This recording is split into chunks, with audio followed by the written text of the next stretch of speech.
ብሔራዊ ባንክ የአርቲጂኤስ የስራ ሰዓት እንዲራዘም ወሰነ። የኢትዮጵያ ብሔራዊ ባንክ በሀገሪቱ ባንኮች መካከል የሚደረገውን ፈጣን የገንዘብ ዝውውር ስርዓት ወይም አርቲጂኤስ የስራ ሰዓት እንዲራዘም መወሰኑን ለሁሉም የስርዓቱ ተጠቃሚዎች በጻፈው ደብዳቤ አስታውቋል። በዚህም አሁን ላይ በሳምንት 6 ቀን በቀን 9 ሰዓት ይሰራ የነበረው ስርዓት በቀን ለ2 ተጨማሪ ሰዓታት እንዲራዘም በማድረግ ከጠዋት 2 ሰዓት እስከ ምሽት 1 ሰዓት ድረስ አገልግሎት እንዲሰጥ ተወስኗል። ከፊታችን መጋቢት 14 ቀን 2018 ዓ.ም ጀምሮ ተግባራዊ የሚሆነው ይህ የብሔራዊ ባንክ ውሳኔ የዘርፉ ተዋናዮች በተራዘመው ሰዓት አገልግሎት እንዲሰጡ በማድረግ ወደ ባንኮች የሚገቡና የሚወጡ የገንዘብ ዝውውሮችን ያለምንም መስተጓጎል እንዲያከናውኑ ጥሪ አቅርበዋል።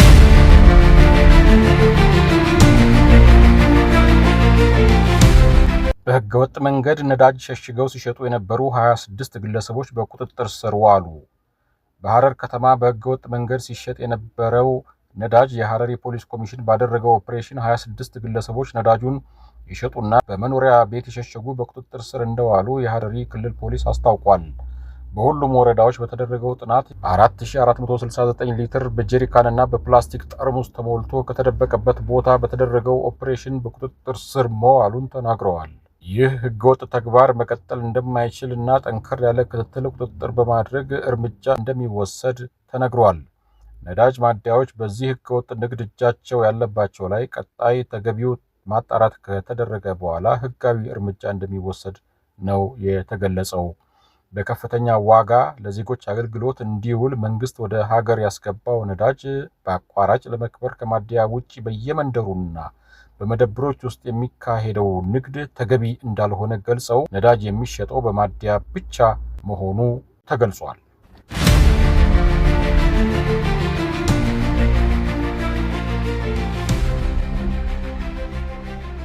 በኢራን ደቡብ ፋርስ የጋዝ ማምረቻ ስፍራ የሚገኘው የፔትሮኬሚካል ተቋም የአየር ድብደባ እንደተፈጸመበት ከእስላማዊ አብዮታዊ ዘብ ጋር ግንኙነት ያለው ታስኒም የዜና ወኪል ዘግቧል። የተፈጥሮ ጋዝ ማምረቻው ጥቃቱ ከተፈጸመበት በኋላ በእሳት ተያይዟል። ድብደባው በአሜሪካ ድጋፍ በእስራኤል መፈጸሙ ተገልጿል። በዓለም ትልቁ በሆነው የተፈጥሮ ጋዝ ማውጫ ስፍራ ደቡብ ፋርስ ውስጥ የኳታር እና ኢራን ማምረቻ ተቋማት ይንቀሳቀሳሉ። ቦታውን ከኢራን ጋር የምትጋራው ኳታር ድርጊቱን አደገኛና ኃላፊነት የጎደለው ስትል አውግዛለች። በኢነርጂ መሰረተ ልማት ላይ የሚፈጸም ጥቃት የዓለም የነዳጅ ደህንነት ላይ ስጋት እንደሚደቅን አሳውቃለች።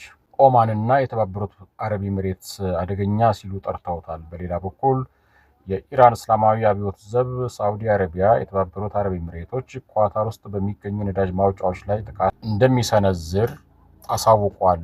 በዚህም ምክንያት የነዳጅ ማምረቻ ተቋማት ውስጥ እና በዙሪያቸው የሚገኙ ሰዎች ለቀው እንዲወጡ ትዕዛዝ አስተላልፈዋል።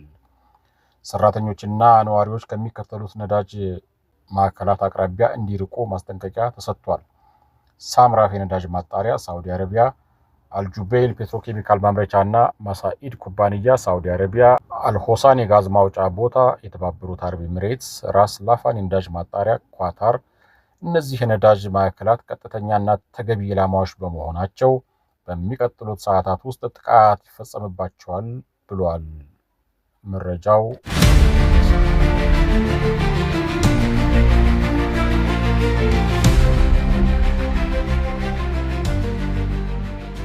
የአንትሮፒክ ኤአይ እና በኢራን ላይ እየተካሄደ ያለው ወታደራዊ ዘመቻ።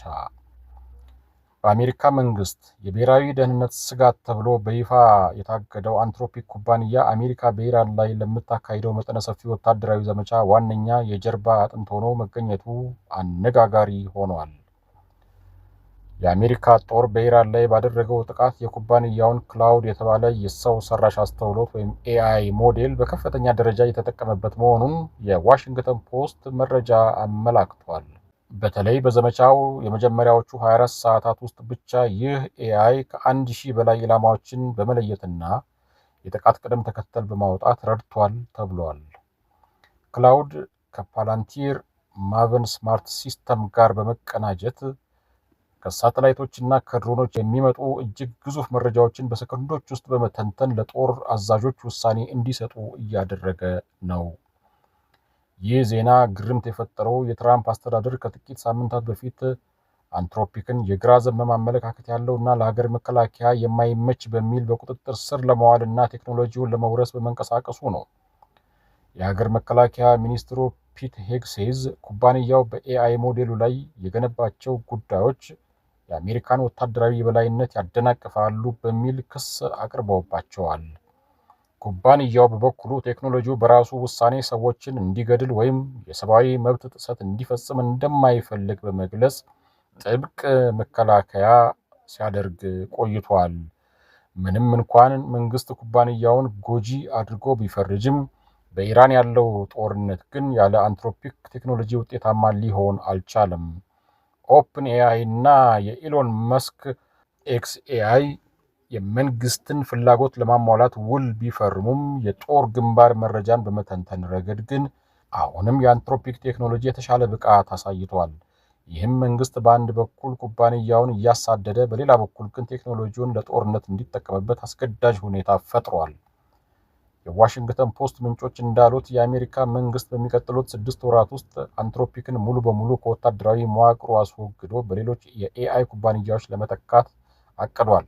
ሆኖም የቴክኖሎጂ ባለሙያዎች በጦርነት መሃል የኤአይ ሞዴልን መቀየር ለሽንፈት ሊዳርግ ይችላል የሚል ስጋታቸውን እየገለጹ ነው።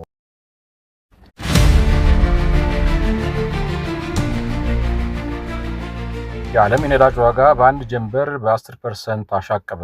ኢራን በዓለም ላይ ግዙፍ ለሆነው በቃጣር የተፈጥሮ ጋዝ ማውጫ ተቋም ላይ በፈጸመችው ተከታታይ የድሮንና የሚሳኤል ጥቃት ሳቢያ የዓለም የነዳጅ ዋጋ በአንድ ጀንበር የ10 በመቶ ጭማሪ አሳይቷል። ይህ የኢራን እርምጃ እስራኤል በኢራን የጋዝ መስክ ላይ ለፈጸመችው ጥቃት የተሰጠ አጸፋ ሲሆን የቃጣር ብሔራዊ ኤነርጂ ተቋም ጥቃቱ በራስ ላፋን በሚገኘው ማዕከል ላይ ከፍተኛ ውድመትና የእሳት አደጋ ማስከተሉን ገልጿል። የአሜሪካው ፕሬዝዳንት ዶናልድ ትራምፕ በበኩላቸው ኢራን በቃጣር ላይ የምታደርገውን ጥቃት ካላቆመች የኢራንን የጋዝ መስኮች አፈነዳለሁ ሲሉ ጠንካራ ማስጠንቀቂያ ሰጥተዋል። ጦርነቱ የሀገራቱን የነዳጅ ማምረቻ ተቋማት በቀጥታ ኢላማ ማድረግ መጀመሩ በዓለም አቀፍ ደረጃ የኤነርጂ አቅርቦት እጥረት ሊያስከትል ይችላል የሚል ከፍተኛ ስጋት ፈጥሯል። የፈረንሳዩ ፕሬዝዳንት ኢማኑኤል ማክሮንም ሁኔታው ግድ የለሽ ማባባስ ነው ሲሉ ኮንነውታል። ከቃጣር በተጨማሪ